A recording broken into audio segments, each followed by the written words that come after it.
जय श्री गणेश। नमस्कार। मैं आचार्य संजय द्विवेदी। मेरे समस्त प्रबुद्ध दर्शकों का मेरे चैनल पर हार्दिक स्वागत है। प्रिय दर्शकों, आज मैं सूर्यदेव के राशि परिवर्तन प्रभाव को लेकर आपके सम्मुख उपस्थित हूं। नवग्रहों में राजा सूर्यदेव जो अत्यंत प्रभावी ग्रह हैं, राजा के समान ही इनका कर्तव्य है, उत्तरदायित्व है, क्षमता है, प्रभाव है। इस जगत में सूर्य के आगमन के साथ ही जीवन का संचार हो जाता है, प्रकाश का प्रवाह हो जाता है, ऊर्जा का प्रवाह हो जाता है। साक्षात देव सूर्यदेव है। सूर्य आत्मबल के कारक है, पिता के कारक सूर्यदेव है, राजनीति के कारक सूर्यदेव है, राजतंत्र प्रशासनिक सेवाओं के कारक सूर्यदेव हैं, शासन प्रशासन के कारक सूर्यदेव हैं, नेतृत्व के कारक सूर्यदेव, अनुशासन के कारक सूर्यदेव हैं। तो निश्चित रूप से सूर्य का परिवर्तन सदा ही अत्यंत महत्वपूर्ण होता है। वर्तमान समय में सूर्यदेव कुंभ राशि में गोचर कर रहे हैं, जहां पर ये शनि की राशि में होकर उतना अच्छा प्रभाव नहीं देते हैं। नैसर्गिक रूप से वहां पर ये निर्बल होते हैं तथा राहु के साथ ग्रहण दोष में भी हैं, जिसके कारण उतना अच्छा ये प्रभाव प्रदान नहीं कर पा रहे।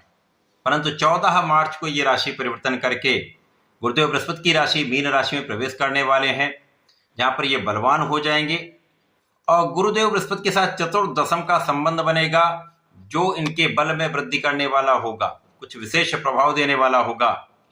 साथ ही साथ मीन राशि में पहले से ही शनि और शुक्र का महायोग बना हुआ है, जहां पर शुक्र अपनी उच्च राशि में होकर महाबलवान है।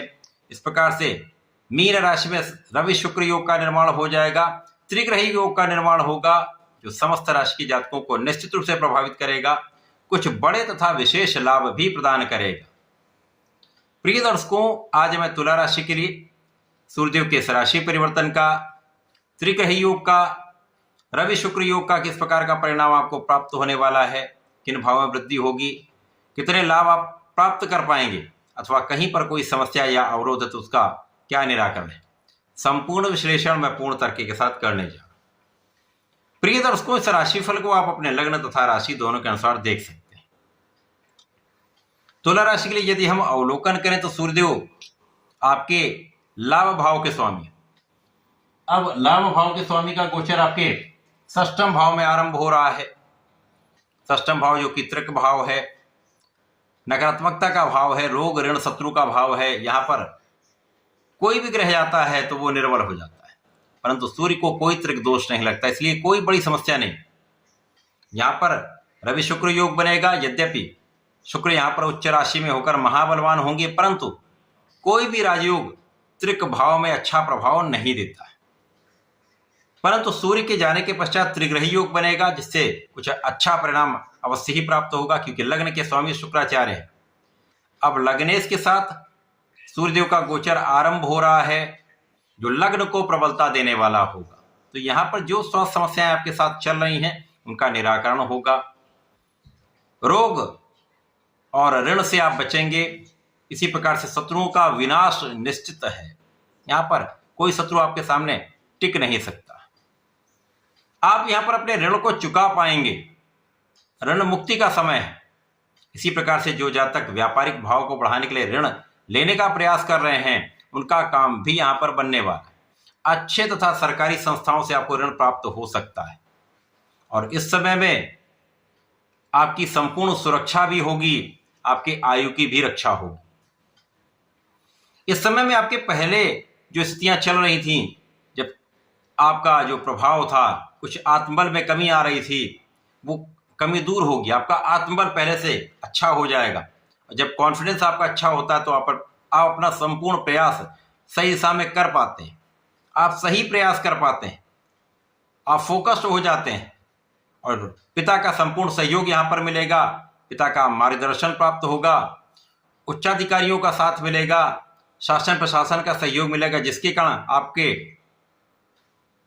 प्रभाव में तो वृद्धि होगी ही, आपके लाभ में भी वृद्धि होगी। तो यहां पर आपके क्षेत्र से, आपके नौकरी के प्रभाव से आपको अच्छा धन लाभ होता दिख रहा है। इसी प्रकार से जो जातक नौकरी के लिए प्रयास कर रहे हैं उनको अच्छी नौकरी मिल सकती है, अच्छे अवसरों की प्राप्ति का समय आने वाला है।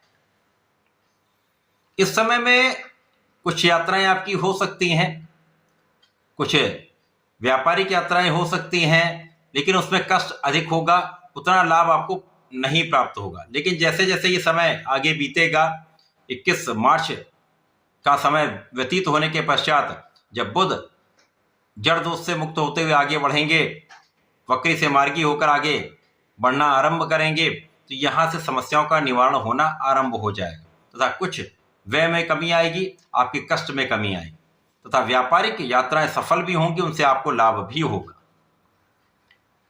यहाँ आपके आध्यात्मिक ज्ञान में वृद्धि का योग बनेगा, आपके विशिष्ट ज्ञान में वृद्धि का योग बनेगा। जो लोग धर्म कर्म से संबंधित कार्यों में हैं उनको अच्छा लाभ होता दिख रहा है। इसी प्रकार से जो लोग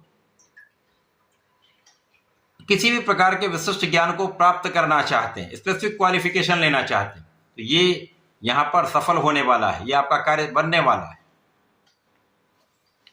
इस समय में आपकी मन स्थिति बहुत अच्छी रहने वाली, आपके सोचने का ढंग सकारात्मक होने वाला है और जब आप सकारात्मक सोचते हैं तो आप सही प्रयास करते हैं, तो यहां पर शारीरिक समस्या भी कम हो रही है, आपका मानसिक बल भी बढ़ा हुआ है, तो आप अपने कार्य से सफल भी होंगे। इस समय में नौकरी के क्षेत्र में, आपके व्यापारिक क्षेत्र में, आपके प्रोफेशन में कुछ ऐसा काम हो सकता है जो आपने सोचा हुआ।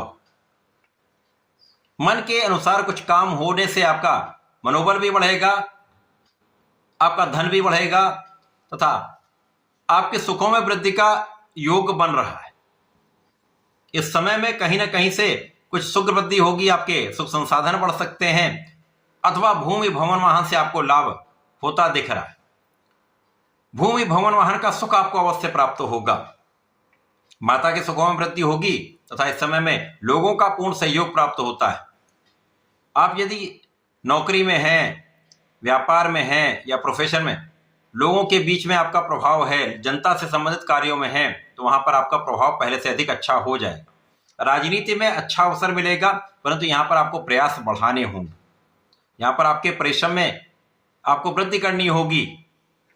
और यदि आप इस समय में लक्ष्य को केंद्रित होकर आगे बढ़ते हैं तो किसी भी आप क्षेत्र में हो, पहले से अधिक आपको लाभ मिलने लगेगा। तो ये समय अच्छा है, परंतु आपको अपने आंखों से संबंधित रोगों से सावधान रहना होगा। कुछ समस्या हो सकती है अथवा हड्डी से संबंधित कुछ विकार हो सकता है, ध्यान देने की आवश्यकता है। इन रोगों से बचने के लिए तथा अच्छा परिणाम प्राप्त करने के लिए आपको सूर्यदेव को जल देना चाहिए। ओम आदित्याय नमः का 27 बार जप नित्य करना चाहिए तथा सूर्यदेव को जल देना चाहिए। इस समय में यदि भगवान भोलेनाथ पर जलार्चन करते हैं, प्रत्येक शुक्रवार को दही से अभिषेक करते हैं, तो आपकी शारीरिक मानसिक कष्ट दूर होकर लाभ वृद्धि अवश्य होगी।